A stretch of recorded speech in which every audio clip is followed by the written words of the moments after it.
welcome to Leighton's Homes Live, the only show that brings the best of local property direct to your living room.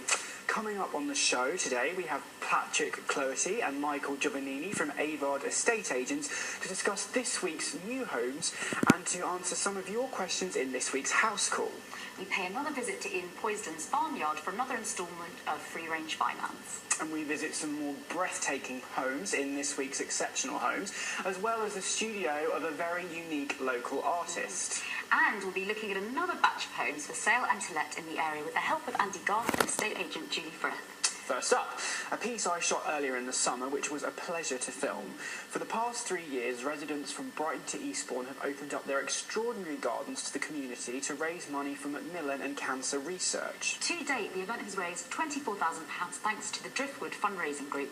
And the man behind it is here with us today, Jeff Stonebanks. Hello. Welcome, Jeff. Welcome. Nice to be here, thank you. So you must be very proud of what you've achieved. Yeah, I am very proud, yeah, but more importantly, pleased with the people that have come to the gardens and been very generous in donating the money, because without them, we couldn't have got the money. I create the canvas and the opportunity, they have to come and pay us the money. Well, should we have a look at what happened when I went to visit? Okay, great.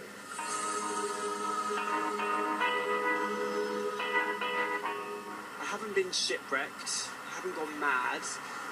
I am sitting in a boat in the middle of someone's front garden, but this is a very special front garden because I am here at the home of Jeff Stonebanks, who organises the Macmillan annual garden trail around Brighton, Hove, Seaford, Sussex, this area. What this is an event where 30 or so people open up their very spectacular gardens to the public, who spend the day wandering around them all, going from garden to garden, all to raise money for cancer. It's a fantastic cause, it's a gorgeous day for it, and whether you're a keen gardener or not, these gardens are fantastic. So I'm here at the first one, I'm going to go and have a look around, and then we'll be going to a few more around the area just to see what it's all about. So, as well as raising money for charity, we can get some tips for our own gardens at home as well.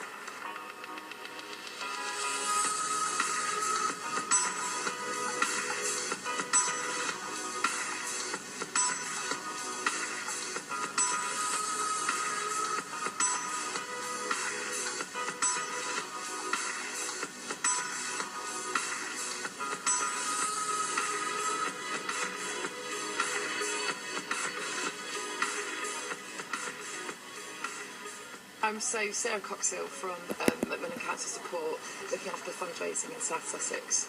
Jeff, a huge supporter of ours, been doing this 3 years. He started it off with only 9 gardens.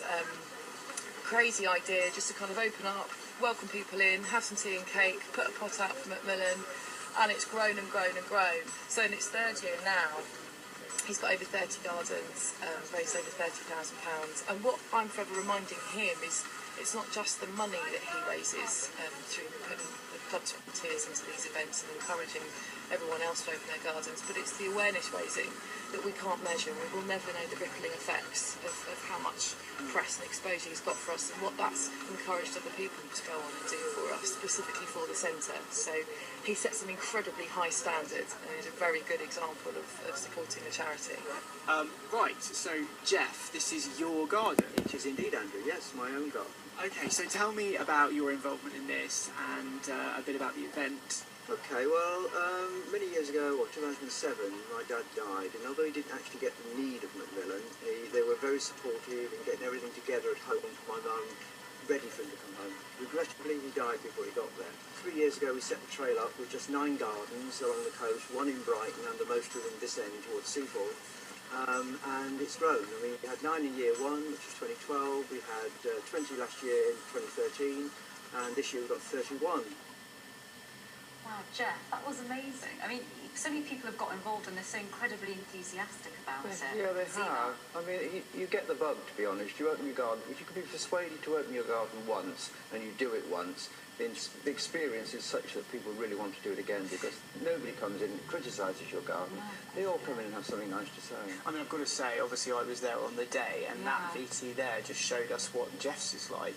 But next week we're going to be showing another one where I visit a few others, and they're all so diverse, they're all so different, and they're amazing. But we've got Jeff here today, and his in particular, you explained it to me as if they're all different rooms, didn't you? Well, to me, the garden is an integral part of the house. I mean, we haven't got a particularly big house, but the garden is reasonably big, and I've got 7 different rooms out there that people can sit in, and people do enjoy it when they come along and visit the garden. They can sit and have tea and cakes in the different rooms of the garden, and you can sit in each room and you get a different perspective of the garden as well.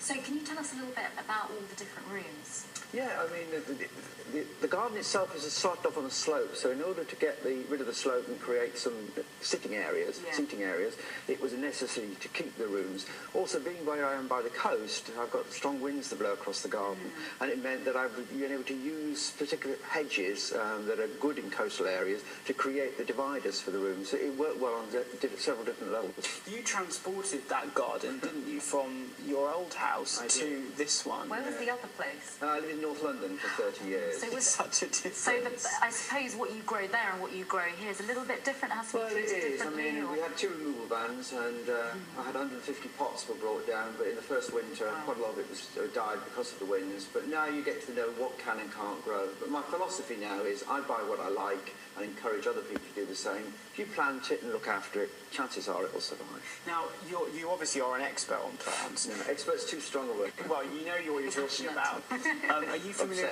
Are you familiar with architectural plants? I am. I actually went there for the first time earlier this year and bought a couple of plants there. Well, last week we did a lengthy feature on it, but we've got another little clip from when I visited them earlier in the spring. So let's just have a look at that, shall we? Jeff, so that was obviously focusing on that type of plant. Well, interestingly, every plant you mentioned in that clip, there is one of them in my garden. Is there really? Yeah, not necessarily bought there, but there's each of them. So how many plants do you have again? You have hundreds. About 600 in the back garden and about 150 in the front. Really? Oh my gosh, it's so many. It's cost you. I suppose they must all be treated differently, so there's a lot of dedication. Yeah, they do. I mean, I do look after my plants. I mean, I do feed them quite regularly with a well-known product, and it takes me 5 hours to water each plant individually, 4 or 5 times throughout the summer. It's like you've got lots of children that you're hundreds of kids. Hundreds and hundreds of children. All living outside. Yeah. I mean, that place is amazing, and we've got other features coming up in coming weeks. I think next week we've got ferns and things like that. Yeah. But it is amazing, isn't it, how you do have to cultivate all these different types of species. Yeah. But what struck me in your garden is in the different rooms that you have, you've got almost a different theme, haven't you? Yeah, well, I've tried to create completely different rooms. I've got one area around the pond, which has got lots of plants that are suitable for living within the pond and in areas around the pond. I've got another area that's very cottagey, but obviously I've got no lawn in my garden, so I've used gravel-coloured green to try and create the image of the lawn. You landscaped it in a really interesting way, because you've got like a boat in there and I have, props to give it even more personality. Yeah, well, to me, the garden is much as about the ephemeral objects that you have in it, as well as the plants, and in many ways, one complements the other. So quickly before we go, how can people find out about how to get involved with? Okay, well, if people are interested in opening their own garden next year, there's a website for the garden trail, which is www.macmillangardentrail.co.uk. That's macmillangardentrail.co.uk. Great, so more people can get involved. They can, fantastic. And it's on again next year, isn't it? It will take place next year, yes. Not sure the dates yet, but if they look at the website, they'll find out. Thank you, Jeff, thank you. After the break, we check out our first batch of new homes. See you after this.